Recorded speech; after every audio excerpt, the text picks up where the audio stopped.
आपका कार्यक्रम पहले से तय था, उससे पहले बीजेपी के सभी बड़े नेता पहुंच गए अवंतीबाई प्रतिमा जी की माल्यार्पण करने।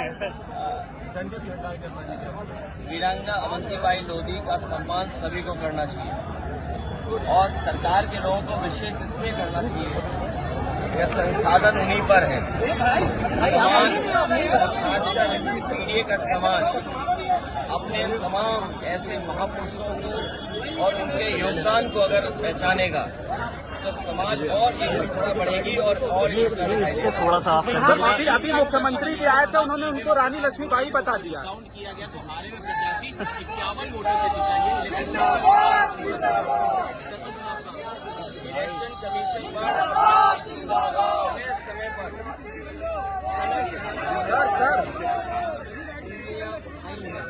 थोड़ा नीचे करो। और चाहे वो प्रधानी का चुनाव हो, विधानसभा का चुनाव हो, लोकसभा का चुनाव हो या अन्य चुनाव हो, ये इलेक्शन कमीशन की जिम्मेदारी बनती है कि निष्पक्ष चुनाव हो।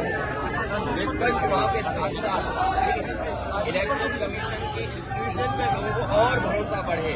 इधर जो हम लोग देखते हैं कि इलेक्शन कमीशन के जो फैसले हैं, इलेक्शन कमीशन का जो काम करने का तरीका है, उससे लोग संतुष्ट नहीं हैं।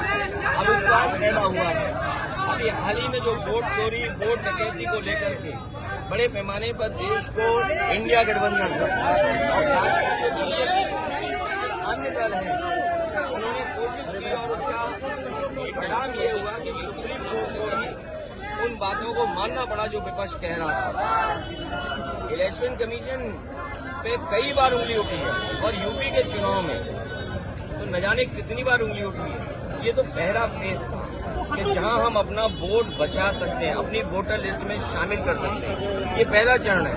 लेकिन इसके बाद जो प्रशासन काम करता है, सरकारें जो काम करती हैं, उस पर इलेक्शन कमीशन कोई कार्रवाई नहीं करता।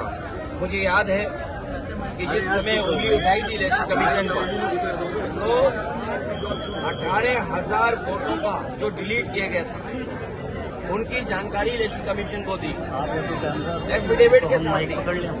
लेकिन अभी तक इलेक्शन कमीशन ने एक भी अधिकारी के खिलाफ कार्रवाई नहीं की। अगर एक भी इलेक्शन कमीशन के खिलाफ कार्रवाई हो जाए, मतलब अधिकारी के खिलाफ इलेक्शन कमीशन कर दे कार्रवाई, तो मैं समझता हूँ कहीं भी वोट चोरी, वोट डकैती या इस तरह की लूट नहीं होगी। आजादी के इतने दिन